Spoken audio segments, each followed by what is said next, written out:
first question, what's the studio actually going to achieve? Making sure it works for every eventuality, future-proofing. And then, part of it is sit down, think, what do I want to achieve right now? And then have a little dream about what you'd like to achieve in the next 5 years. Because equipment has a kind of a lifespan and a turnover, but you want to be thinking, what are our ambitions for the station so that you can be prepared for anything that the production teams throw at you and you don't have to do it all again 3 weeks after you've finished. That's the big one. Money. How much budget do you have? There are a whole variety. Every piece of equipment that we show you or we talk about here, there is I found it I found it in Maplin. Those days are gone. Found it for £5 in Maplin, right up to I spent thousands of pounds on it because I work for a major international broadcaster. And the honest answer is, it's what's right for you. We're not telling you what the right option is. We are not advocating any piece of equipment that you see on any of these slides or suggesting certain manufacturers. Exactly. Anne's worked for the BBC. She knows the line. Yeah. And really, before we go further, the main thing, if you take one thing away from this, it's just context is really important. So don't ever go, oh, what does the BBC do or what does Global do, and try and copy that, because it's all about what's appropriate for your studio. But we'll start off by having some fun and looking at some microphones. So we've got a nice close-up of the Capital microphone, just for you to go, ooh, that's shiny. So yeah, good things put in a studio. Microphone. Yeah. So microphones, the important thing to know about microphones is that they come in different pickup patterns. So this is the way that the microphone kind of hears the sound. So you've got effectively two types, one that's omnidirectional and one that's directional. So an omnidirectional means that it hears the sound, it picks up the sound evenly in all directions around you. So omnidirectional microphones are really useful if you've got a reporter who's going out to do some reports and they've just got one microphone, because I can stand here and I can have the microphone between us and we're going to be picking up the sound quite evenly. However, in a studio, they're perhaps less useful because I don't necessarily want to be picking up the sound of the presenter here and then the sound of the computer fans or whatever's going on behind it as well.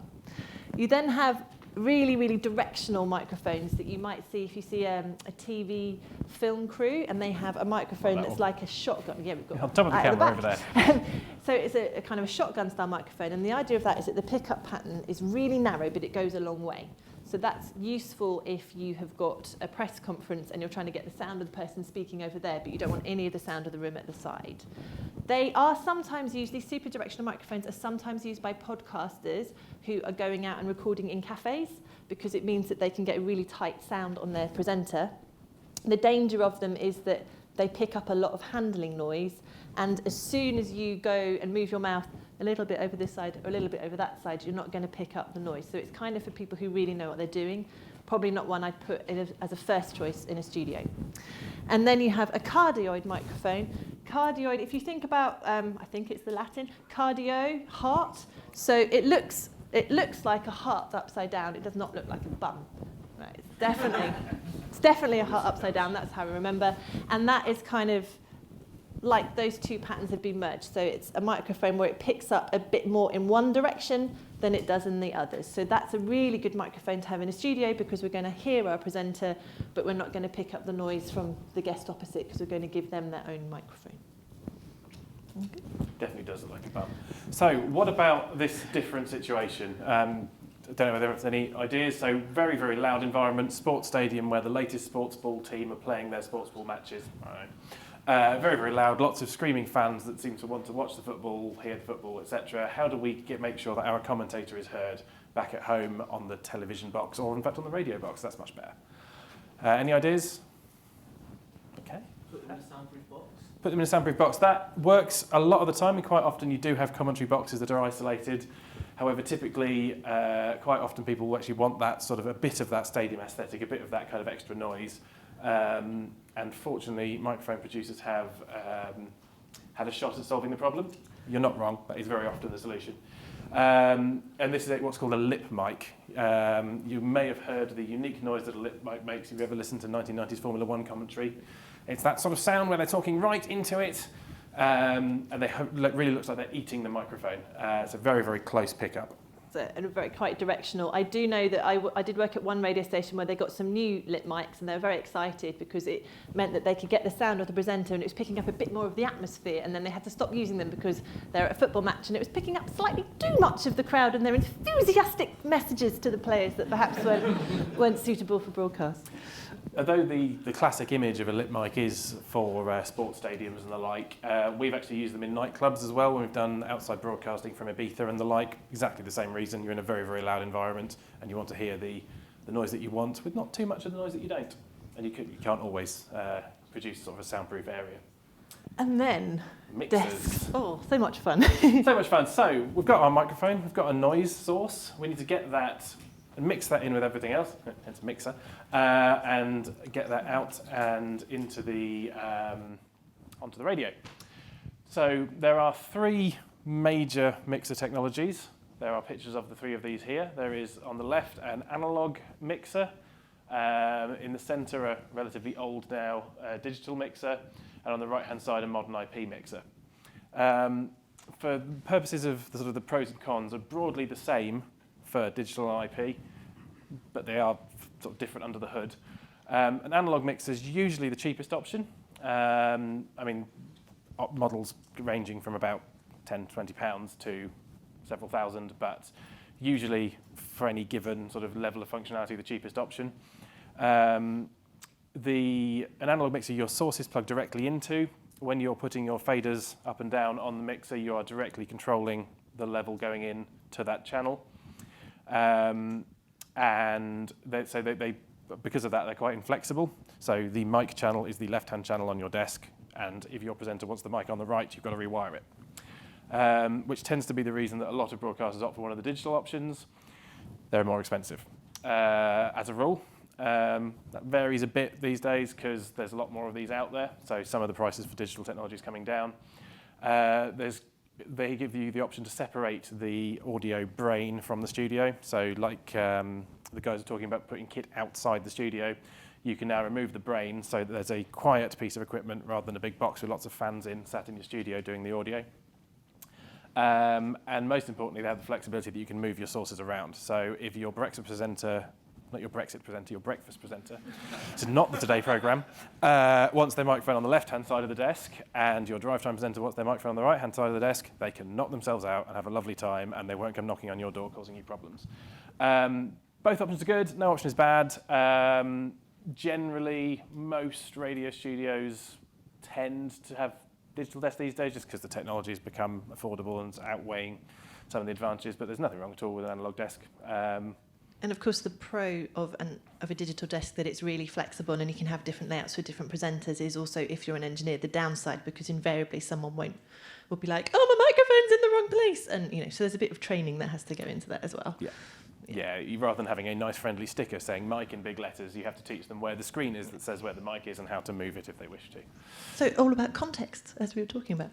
However, sometimes you might have, oh gosh, this is a really old photo, Mark. Incredible. This is from when I was at university. Is this from when you were at university, back in the last century?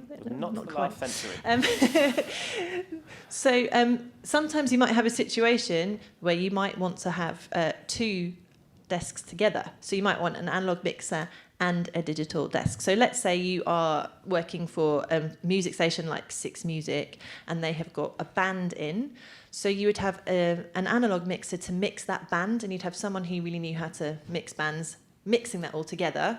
And then you could just take one source out of that desk, so the beautiful mix they'd done on the band, just take that as one source and have that as one option on your digital desk for the presenter. So that would mean that instead of the presenter needing a desk that had got 20 faders on it so that they could mix the band, and they needed all of those different sources because they needed 5 for the drums, 1 for the bass, 2 for the singers, whatever. You can do a separate mix and just plug it in, and then the presenter just has to be like, band noise, okay, on, band noise off. Does that make sense? And if your band genuinely do turn up with a drum kit, put them in a different room.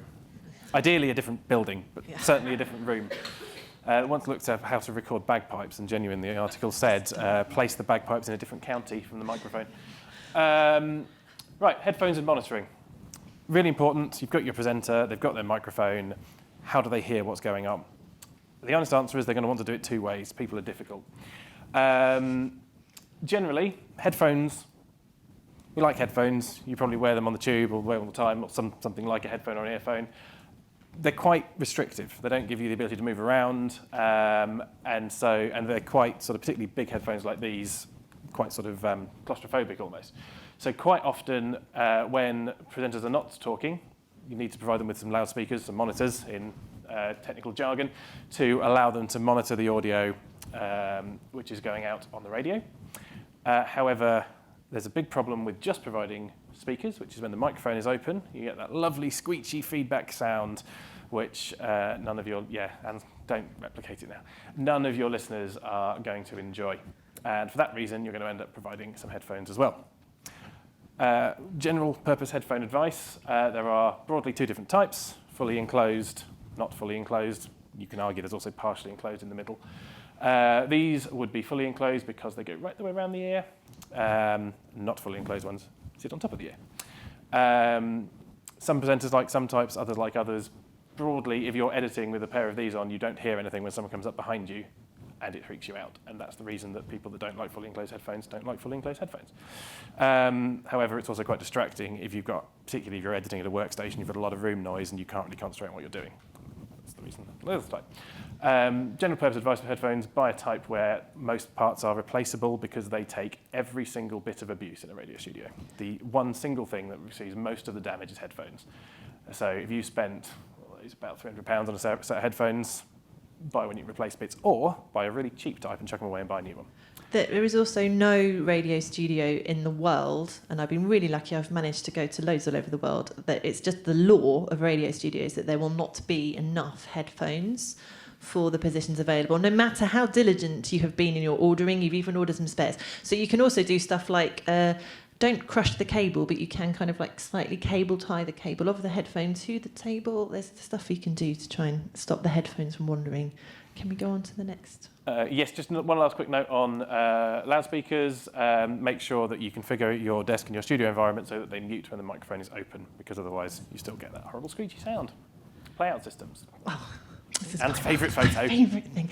So playout systems are the absolute core and brain, really, of your radio station, and it's the place where all of your music, potentially your packages, some stations, maybe your news items, anything kind of pre-recorded that's noisy will be coming from a radio playout system. So the photograph we've got here is not a playout system, but it's kind of a way that you could hack one, maybe. It's a load of iPod shuffles in different colours, and this was from some testing that was being done at a radio station, I think in Southeast Asia somewhere, and all they were doing was sending a different iPod shuffle selection to a different set of transmitters, and there's even some post-it notes underneath to tell you what's on the station. But, that's not really how a playout system works. The iPod was like a phone in the old days. Right, this is a playout system. There are lots. They all fundamentally have the same broad components. There will be a section which plays out your music. So this may appear as a set of sort of individual players. It may appear as a sort of condensed running order with important things like how long you've got left on the currently playing song, that kind of thing. You'll have what is called a log or a running order or various other things in various different systems. This is your full list of everything that's coming up, what time it's coming up, how it is going to emerge from your playout system, whether it's, for example, a piece of production that runs over the top of a song, etc. And vitally gives you your opportunity to back announce, move things around, sort out your running order on the radio. Last bit, hotkeys, very short players for playing in little bits of audio, so you can do wacky, zany, bonkers things like playing and the like. More interesting part now, behind the scenes, how it all comes together. So this is a sort of very rough schematic of a playout system. A database sits at the core of it, stores all the data. So that will probably live on a server. Probably a good idea if you have the funds or the ability to build in a secondary one, because it's going to be a PC and it's going to go bang at some point. If you've got a secondary one, it gives you a way out when that all goes wrong. This all needs to be connected up to your studios, which will have probably a playout machine either in the studio or, as the guys talked about, at the end of a KVM. And if you are making money, you may need a way of playing out your adverts. Now, that may be as simple as a fader in the studio. That may be another computer which is remotely controlled from the studios, and you also need a mechanism for them to communicate with the backup server if the main one goes pop. And that is a very, very quick schematic of a playout system. And talking of backup, and having multiple copies of things is also all about context. So you definitely want to have more than one copy of everything. If possible, you want to send another copy of that to another building. Don't be a national broadcaster that's only got a second copy in the same building and is on top of an earthquake fault line. Not such a problem in the UK, seen that elsewhere. And if you have got a duty to remain on air in times of nuclear war, like the BBC, you're going to need more than that in the terms of number of copies you've got. So it's all about context. You don't want to spend a lot on extra storage if you don't have to. It's about the right amount. Fire up the metadata klaxon. I know, but now we get to talk to the best bit about Playout systems, which is actually the metadata. Yay! So metadata is just a description about an item. So metadata you use all the time. So things like title, artist, duration, all of that is really useful information about an item in your Playout system, because otherwise it would just be playing, I don't know, next you've got a song, don't know what it is. So we need to make sure that when we put stuff into our Playout system that the metadata is correct. And I think that if you are running stuff at a radio station, you need to enforce very strongly the rule that if you are putting it onto the Playout system, it is your job. Whoever does that to put it in correctly. There are some systems that will scoop some of the information in automatically if it's a pop music song, for example. But then the titles and the information... can I go back to them? The stuff like the title can then be used in different places. So this is some information from our Playout system that's actually being sent through to display on a radio. If we then... this is the BBC Playout system, and if we pretend that we're in the Playout system, we're a producer, and we double click on one of the items, we can then bring up the metadata card. And so in here we've got stuff like title and artist and duration, and there's loads of different fields. I think there's stuff like second piccolo if it's a classical thing, because everyone needs to have hold of the right data at the right time. Then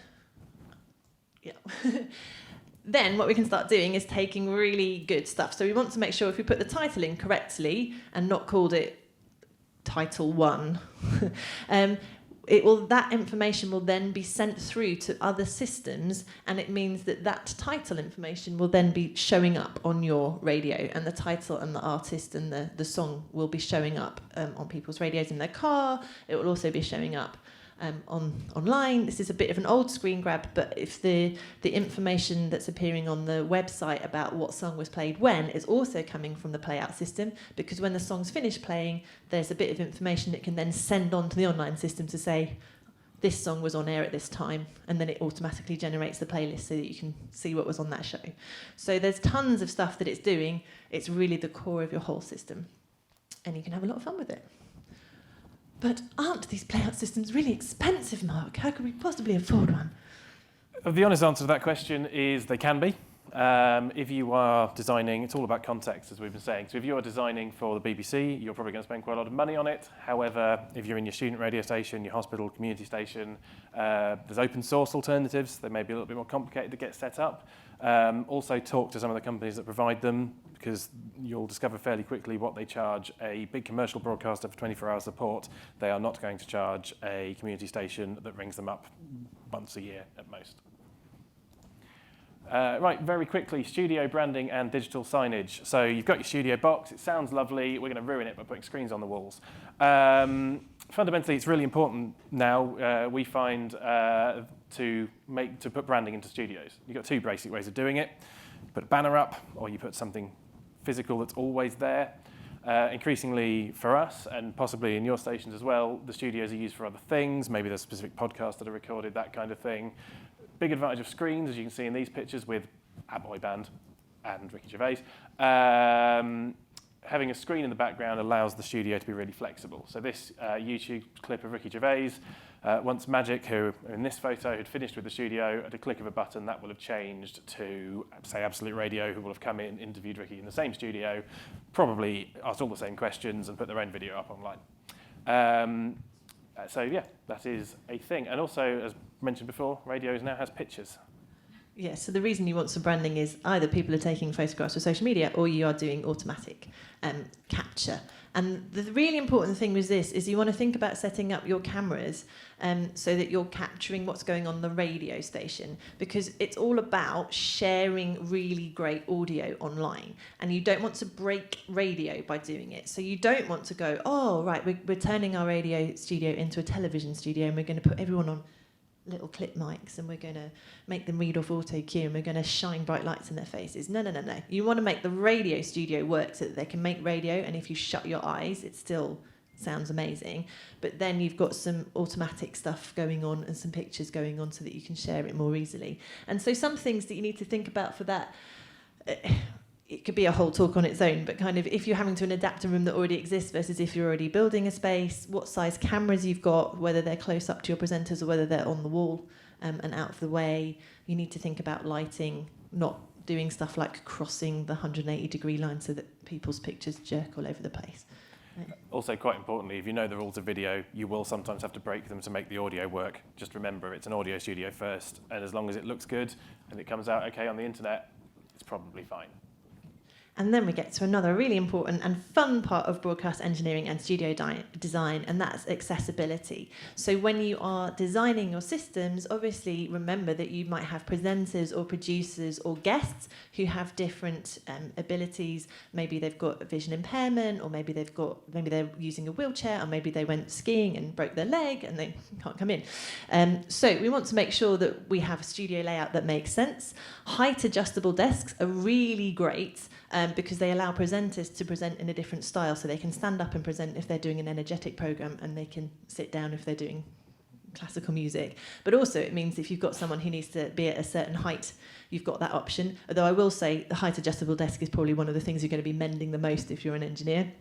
You also want to make sure that you've got doors that are wide enough that you can get, if someone's using a wheelchair, you can get them through, and also don't have a big step or a lip to kind of step over to keep that sound isolation in. I have seen that happen in one studio in another country where you had to step over a massive step to get in the studio. Not only did that mean you couldn't get in if you were using a wheelchair, it also meant it was really difficult to wheel any kit in and out. So accessible design makes it better for everybody. In terms of any software you're putting in, make sure that it can always be controlled by keyboard alone, that the font and the colour are easy to adjust. Most manufacturers now are getting onto this stuff, but also it's your responsibility legally and morally to be pushing for this when you're procuring and asking them, how do you meet accessibility standards, so that we can all make sure we can use our studios. So, in summary, with all the stuff we've been saying all along, really, work out what you want to do with your studio and why that's important. Make sure that you build it for every eventuality you can think of in that space.